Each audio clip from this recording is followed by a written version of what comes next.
The night she called me a failure, I didn't argue. I just stood there in the rain, holding the pieces of my life and promised myself, one day she'd see my name higher than hers. I still remember that night like it happened yesterday. The rain wouldn't stop pouring and the city lights looked blurred through the mist. My clothes were soaked, but I didn't care. I just stood there, holding that white envelope, the one that officially ended my job. Inside, a few lines of polite words told me what my boss didn't have the courage to say face to face. We're letting you go. I had worked there for 3 years. 3 years of staying late, doing double shifts, skipping weekends, and just like that, I was disposable. The streets were almost empty. My phone buzzed again. It was Rhea, my girlfriend. At least, that's what I thought she still was. "Where are you?" she texted. I told her to meet me at the coffee shop near her place. I needed to see a friendly face, to hear something that reminded me this wasn't the end. When she arrived, she looked perfect as always. Neat hair, expensive perfume, a smile that used to make me believe the world wasn't so cruel. But tonight, that smile was cold. She didn't even sit down before saying, "Ayan, I heard what happened." I nodded, trying to smile through the shame. "Yeah, bad luck, I guess. But I'll bounce back. I just need a little time." Rhea sighed, staring at her phone. "You've been saying that for years. Just a little time. I'm tired, Ayan.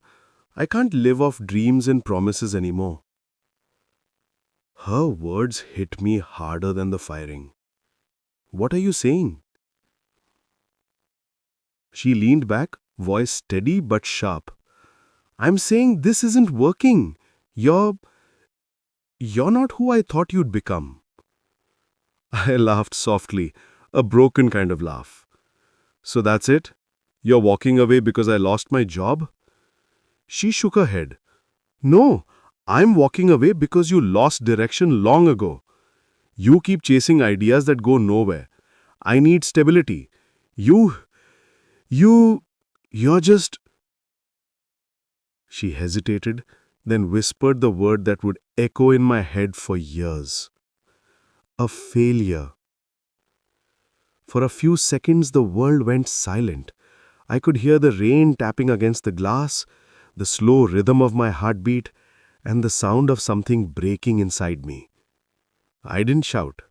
I didn't beg. I just looked at her and said quietly, "One day, you'll regret saying that." Rhea rolled her eyes and stood up. "Maybe, but that day isn't today."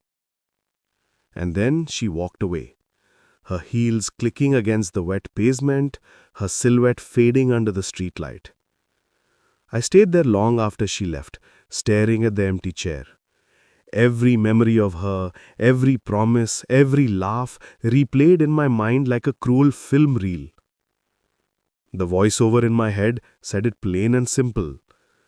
This is what failure feels like. That night I went home to a tiny apartment that smelled like instant noodles and rain-soaked clothes. My reflection in the mirror looked like a stranger. My eyes were dull, my shoulders slumped. I whispered to myself, maybe she's right. But then something shifted. Maybe it was pride, maybe pain, or maybe that small stubborn spark that refuses to die no matter how dark the night gets.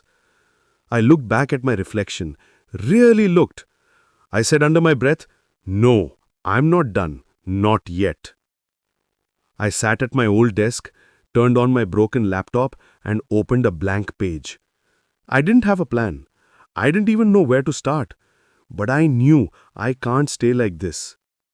As I typed random notes, ideas for projects, skills I could learn, companies I could apply to, one sentence kept circling in my mind. She called me a failure. Every time I typed it, I felt something ignite, anger mixed with determination. If I couldn't prove her wrong to win her back, I'd prove her wrong for myself. I stayed up all night. The rain outside finally stopped, but inside me, a storm had just begun. When the first light of dawn hit my window, I looked out at the skyline. Tall buildings, glowing signs, people who made it. I pointed at them like they were a challenge. "One day," I whispered, "I'll stand among you, and when I do, no one will ever call me a failure again." That night didn't just break me. It built the person I was meant to become. They say rock bottom teaches you things success never will, and that's exactly where I found myself, buried under silence, regret, and the echo of her words. "You're a failure." Those words didn't just hurt. They haunted me. They followed me through every sleepless night, every empty wallet, every moment I stared at my reflection and saw nothing but disappointment. The days blurred together. I'd wake up late, scroll through job postings, and shut the laptop after an hour because I couldn't bear another rejection. Friends stopped calling. My landlord stopped smiling. Even my mother's voice on the phone changed. She tried to sound hopeful, but I could hear the worry beneath it. I'd tell her, "I'm fine, Ma, just figuring things out." But deep down, I was lost. One evening, I sat on my balcony staring at the city lights. Each one looked like a life moving forward, except mine. I thought about Rhea. Was she happier now? Was she laughing somewhere, telling people how she left me because I couldn't make it? That thought burned. But somewhere beneath that pain, I felt a flicker. Small, almost invisible, but real. I whispered to myself, if I'm at the bottom, there's only one way left to go. The next morning, I forced myself out of bed before sunrise. I made coffee, bitter and too strong, but it felt like the start of something. I took a notebook and wrote 3 words on the first page. I will. I didn't know what that meant yet, but I decided to find out. I started small, freelancing online, learning new skills, taking courses I could barely afford. I failed more times than I could count, but every time I felt like giving up, I remembered that rainy night, her voice, her face when she said it. "You're not who I thought you'd become." That sentence became my fuel. Every failure added another spark. Days turned into weeks, weeks into months. Slowly, I started earning enough to pay rent, then enough to buy a better laptop. I was still far from success, but I was no longer stuck. There were nights I'd fall asleep at my desk, code still open on the screen, or projects half finished. But unlike before, I didn't feel hopeless. I felt hungry. The world that once laughed at me didn't know I was quietly learning how to rise. I stopped checking Rhea's social media, stopped comparing my timeline to anyone else's. The only competition I had now was with the man I used to be. And slowly, something changed inside me. I began to respect my own effort, even when no one else noticed. One day, I got a message from a small business owner who'd seen my work online. He said, "I like your style. Can you build something for us?" That was my first real client. It wasn't a big project, but to me, it felt like a lifeline. When I finished it, the client called and said, "You've done great work, Ayan. We'll be recommending you to others." I hung up, closed my eyes, and smiled for the first time in months. That one sentence, "You've done great work," healed something that had been broken for too long. That night, I looked in the mirror again. The same mirror where I once saw failure. This time, I saw someone who refused to stay buried. I wasn't rich yet. I wasn't powerful. But I had something more important: momentum. "Maybe," I whispered, "this is what strength really looks like. Not in success, but in standing up when no one believes you can. The world hadn't changed, but I had. I was no longer trying to prove her wrong. I was trying to prove myself right. They say the hardest part of starting over isn't the work itself, it's believing you still can. For me, that belief was gone, completely gone. But one morning, I woke up and realized nobody was coming to save me. No one was going to hand me a second chance. I'd have to build it myself. So I started small, really small. I took every job I could find, fixing websites, editing videos, even designing logos for barely enough money to pay my internet bill. I didn't care how little it paid. I just wanted to keep moving. Most people looked at me and saw desperation, but what they didn't see was determination. Every night, I'd sit in front of my old laptop, the same one that used to freeze every hour, and I'd study. I learned coding, marketing, and design through free tutorials and online courses. The world was sleeping, but I was awake, chasing something only I could see.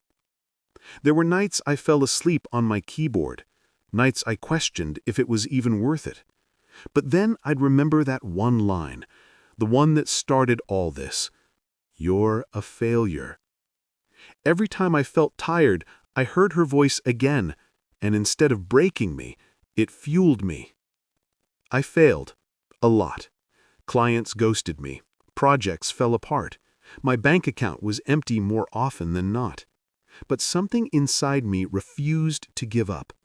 The bitterness that once filled me started to fade, replaced by focus. I stopped doing things just to prove Rhea wrong. I started doing them to make myself proud. One night, after finishing a small freelance project, I checked my inbox and saw a new message. It read, "Hi Ayan, saw your work online. Are you available for a longer-term project?" That single line made my heart race. I replied immediately. It was a startup looking for someone to help build their website. It wasn't glamorous, but it was real work, steady work. For the first time, I felt like I had something solid under my feet. Days turned into weeks, and weeks into months. My skills got sharper, my network wider. I started getting referred by clients I didn't even remember working for. Every new project felt like a tiny victory, not against anyone else, but against the man I used to be. There were moments when I'd pause in the middle of a long night and just stare at the screen, whispering, "You're doing it, Ayan. You're actually doing it." But success doesn't come without temptation. There were days when my old anger would try to resurface, when I'd imagine Rhea seeing my progress, and I'd wonder, would she care now? Would she regret it? Then I'd remind myself, don't build your life out of spite, build it out of purpose. That line became my compass. I realized the true revenge wasn't showing her what she lost. It was becoming the man I was meant to be with or without her. Slowly, I started to rise. Not dramatically, not overnight, but quietly, like dawn creeping over the horizon. One morning, I looked at my schedule and realized something shocking. I was fully booked for the next 2 months. Me, the guy who once couldn't get a single call back. I leaned back in my chair and laughed softly. It wasn't pride, it was relief. For the first time in years, I didn't feel like a failure. I felt alive. That night, I went up to the rooftop of my building. The city lights stretched out before me like 1,000 tiny stars. I stood there, breathing in the cool air, thinking about how far I'd come. Maybe, I whispered, this is what rising feels like. Slow, steady, and unstoppable. But little did I know, my rise was only beginning. Because sometimes life tests you just to see if you're truly ready for what's coming next. And what came next changed everything. Dreams don't start big. They start small, fragile, and easy to laugh at. Mine began with a notebook, a tired laptop, and a thought that wouldn't leave my mind. I wanted to build something. Something real. Something that would make people say, that's Ayan's work. But when I shared my idea, a tech platform that could help small businesses grow online, people chuckled. Friends said, You? You don't even have an office. Others smiled politely like I was just chasing another fantasy. Maybe they were right. But deep down, I knew this wasn't just another dream. This was the one. I started sketching out ideas at night after finishing freelance work. My desk was a mess. Coffee cups, sticky notes, and half-eaten snacks, but it was my battlefield. I'd write lines of code that barely worked, test features that constantly crashed, and still I couldn't stop because every little failure was teaching me something. There were nights when my eyes burned from the screen's light and my hands ached from typing, but I told myself, this pain, it's proof that I'm building something that matters. Sometimes I'd get stuck for hours on one small problem. Frustrated, I'd slam my laptop shut and whisper, maybe I'm not good enough. But then I'd remember that night in the rain, her words, that look in her eyes, and I'd open the laptop again. Weeks passed. Progress was slow, but it was progress. I built a rough version of my platform. Barely functional, but it worked. I called it NovaGrow, a simple name for something I hoped would change everything. I emailed dozens of small business owners pitching them my idea. Most never replied. A few did, just to say, not interested. Each rejection hurt, but I kept going, because even if no one believed in me, I believed in what I was creating. Then one afternoon, my phone rang. A voice on the other side said, "Hi, is this Ayan? I got your email about NovaGrow. Can we talk?" For a moment, I didn't move. Then I smiled. "Yes, of course," I said, trying to sound calm even though my heart was racing. It was a small clothing store owner. She said, "I don't know much about tech, but I liked how you explained your idea. Let's give it a try." That one line, "let's give it a try," was all the validation I needed. For the next few weeks, I worked harder than ever. Every bug I fixed, every page I designed, I did it with purpose. When the project finally went live, I watched the store's sales double in just a month. The owner called me one evening and said, "Ayan, whatever you built, it's working. You've saved my business." I didn't know what to say. I just smiled, looking at my screen, feeling a warmth I hadn't felt in years. It wasn't just about success. It was about proof. Proof that my dream had life. That night, I went to the rooftop again. The same place I once stood, defeated and lost.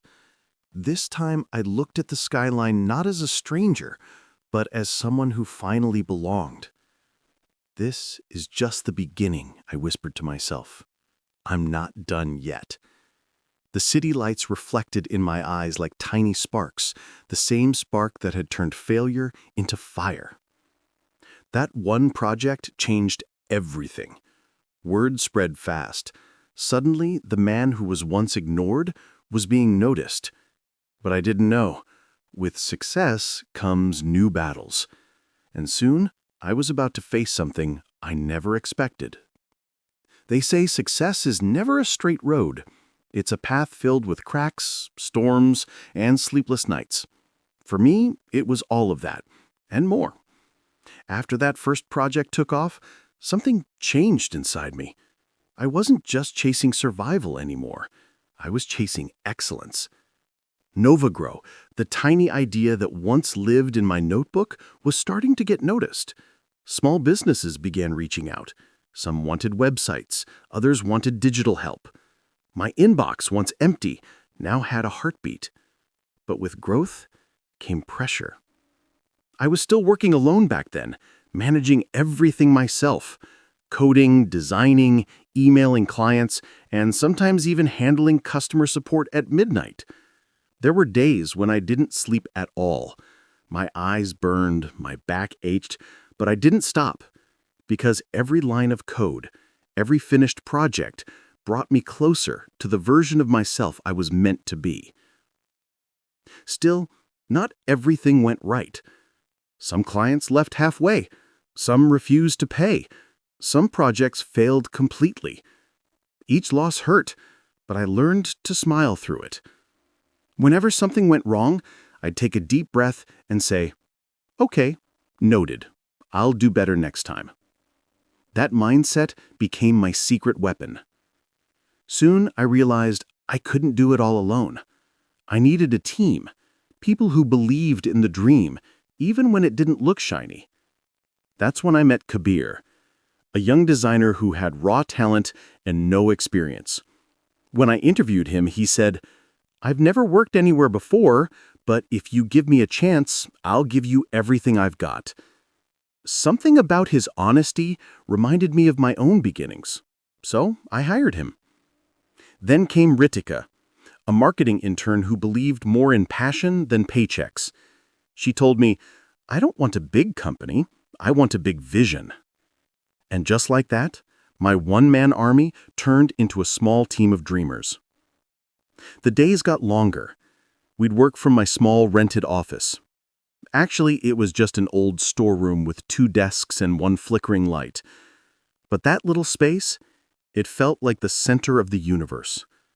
We'd laugh, argue, fail, fix things, and try again. Every project that came our way felt like a test of faith.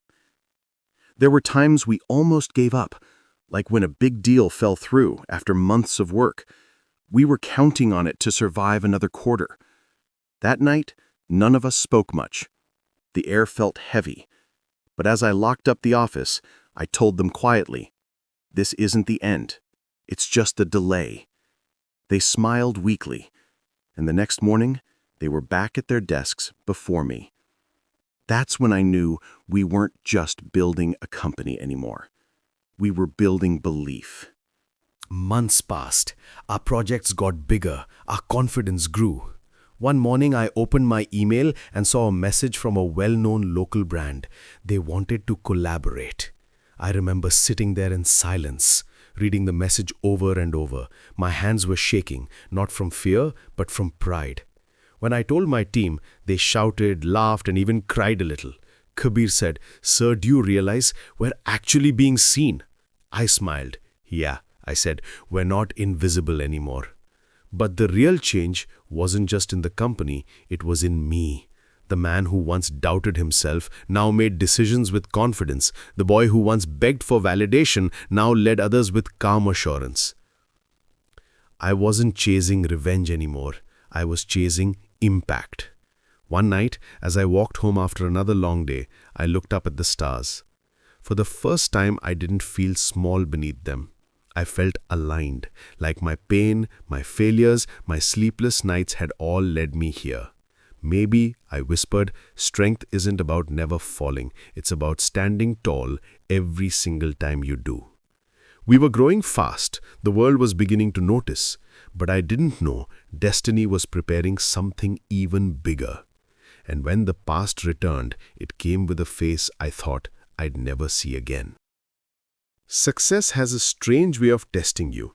It doesn't just give you new opportunities, it brings back old ghosts. That night, I was standing at the center of a grand ballroom surrounded by the city's top entrepreneurs. The air smelled of confidence and expensive perfume, camera flashes went off every few seconds, and the host's voice echoed through the hall introducing the guests of honor. My company, NovaGrow, had just been listed among the top 10 rising startups of the year. It was the moment I dreamed of, proof that all those sleepless nights had meant something. But I had no idea that the past was about to walk right through those doors. I was speaking with a few investors when I heard it, a laugh. That laugh. Sharp, confident, familiar. For a second, my heart froze. My body knew before my mind did. I turned slowly, and there she was. Rhea. She looked almost the same, graceful, polished, surrounded by people pretending to own the room. But this time, I wasn't the one in awe. She spotted me too. And in that instant, her smile faltered. Just for a moment.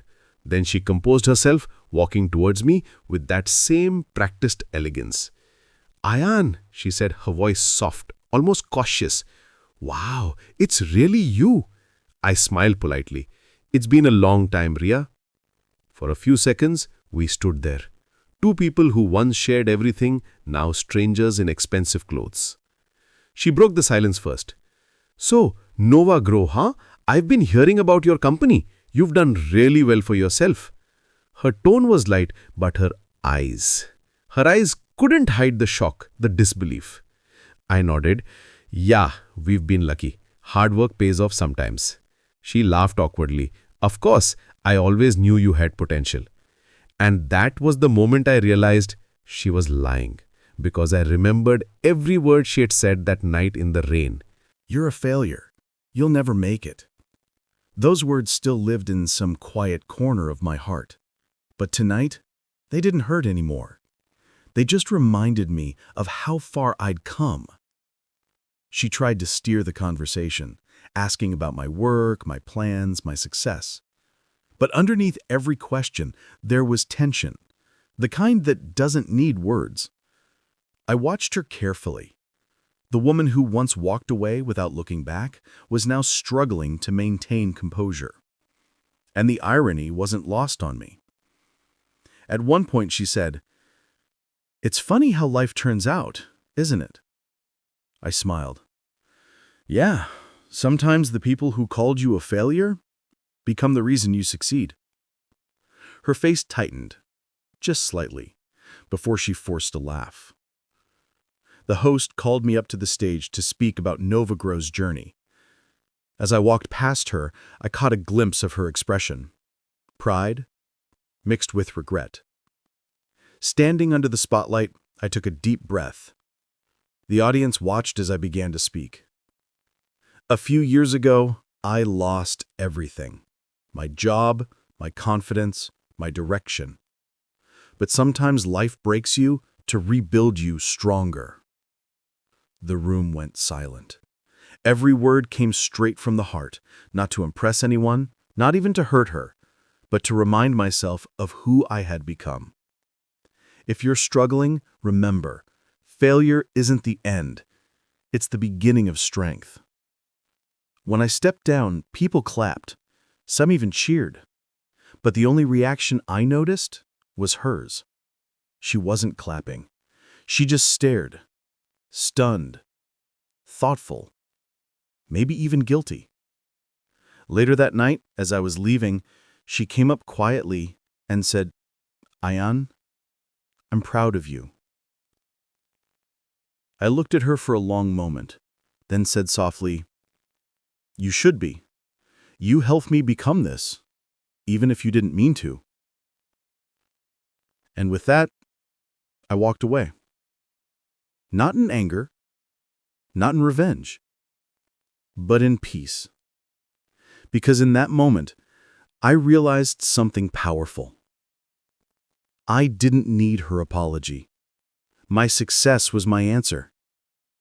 The past had finally caught up, but I was no longer the same man it once broke.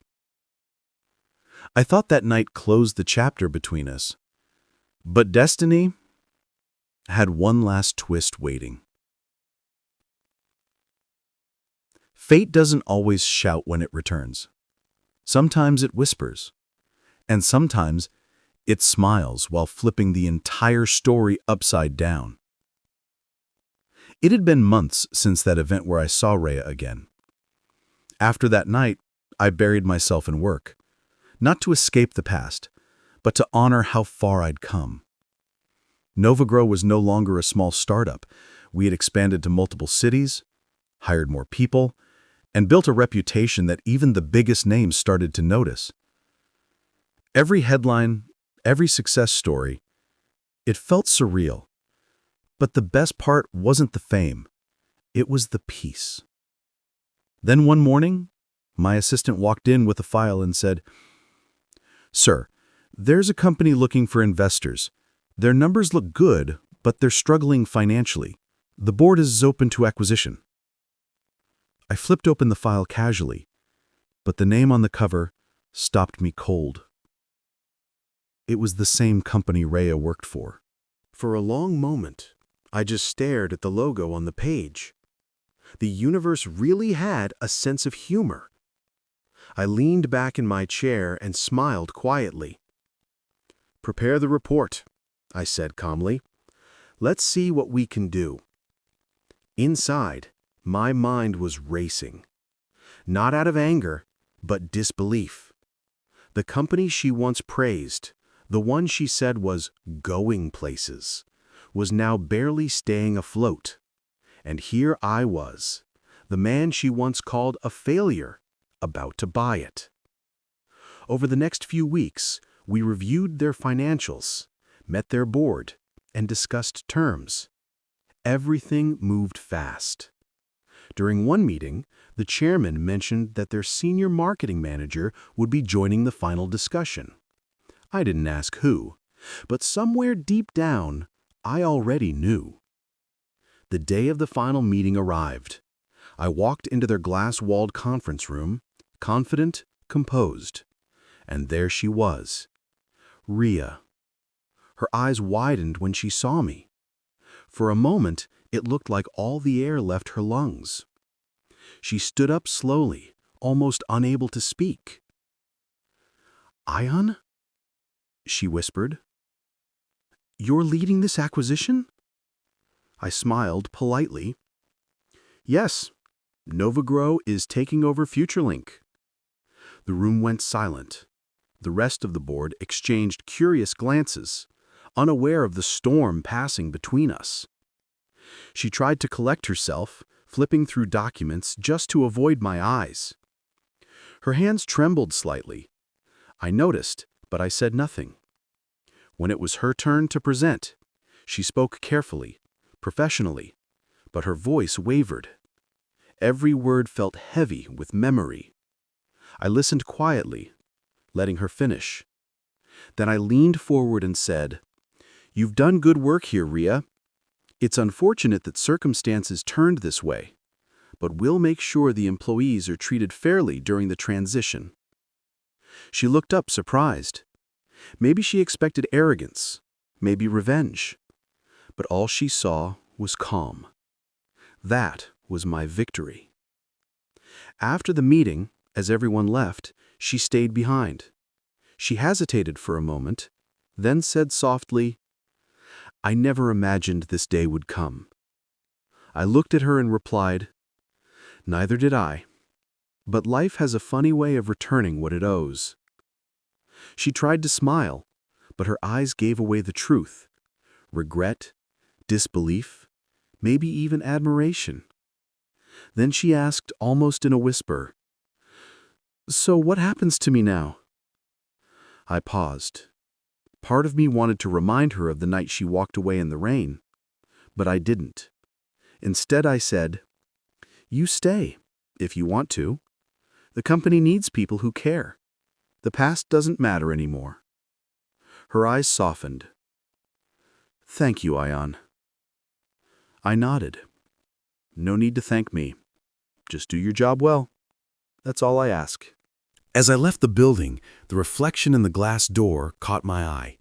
Years ago, I was the man standing outside, drenched, rejected, and broken. Now, I was the one walking out, confident, unshaken, and in control. That's when it hit me. Revenge doesn't always come in flames. Sometimes it arrives dressed as destiny. That day, I didn't win against her. I won against the version of myself that once needed her approval. But fate wasn't done writing this story yet, because true power isn't in owning their world, it's mastering your own. Power doesn't always roar. Sometimes, it walks in wearing a calm smile. The deal went through. NovaGrow officially acquired FutureLink Solutions, the company that once seemed far beyond my reach. Overnight, I became the CEO of the place Rhea now worked for. When I signed the final document, my hands didn't shake. My heart didn't race. There was no thrill of revenge. Only silence. The kind of silence that feels like closure. I had finally reached the place I once dreamed of, but the strange thing was, it didn't feel like victory. It felt like balance. On my first day as CEO, I walked into the glass office that now carried my name on the door. Employees lined up to greet me, all smiles and handshakes. I thanked them, keeping my tone warm but firm. And then I saw her, Rhea. She stood near the back of the room, trying to look composed, but her eyes, they couldn't hide the storm inside. When our eyes met, she froze. For a second, it felt like time folded back to that rainy night, the one where she called me a failure. But now, everything was different. She walked forward, her voice barely steady. "Congratulations, Mr. Ayan," she said quietly. I smiled politely. "Thank you, Rhea. I'm glad to see familiar faces here." That's all I said. Nothing more. No bitterness, no reminder of the past. Just a professional tone, sharp enough to remind her who I had become. The day went on with meetings and introductions. I spoke about growth, about rebuilding the company, about new chapter for everyone. My words weren't just for them. They were for me too. When the meeting ended, I called Rhea into my office.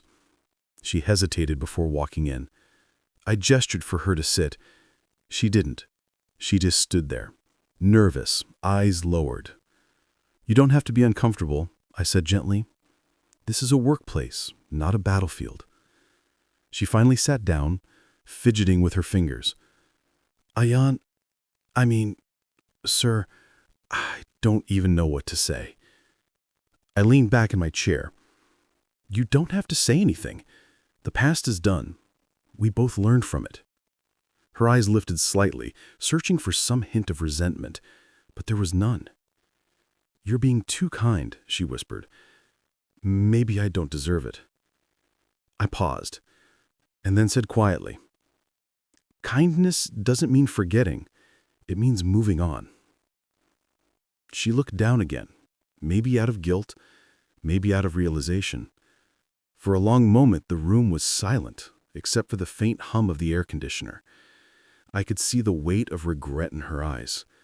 But I didn't need her apology, because this quiet moment was more powerful than any revenge speech.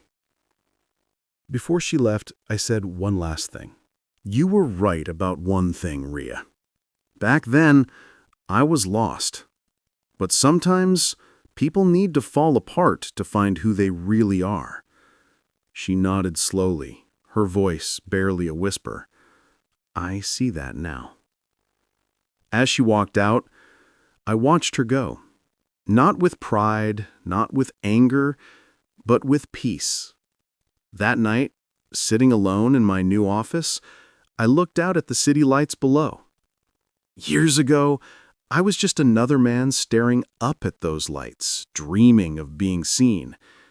Now I realized true power isn't about owning someone else's world. It's about owning your own story. I didn't rise to prove her wrong. I rose to prove that pain doesn't define you. Perseverance does. But even after everything, there was one more lesson waiting for me. The kind that doesn't come from success, but from letting go. Letting go isn't weakness.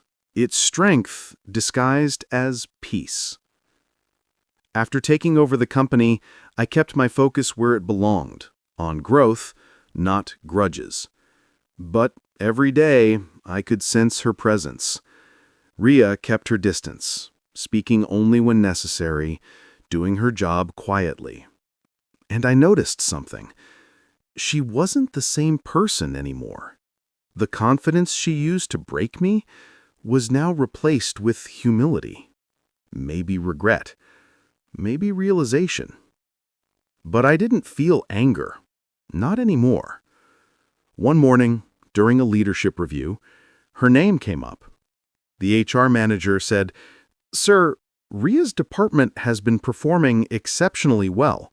Her team respects her, and her campaigns have brought in major clients."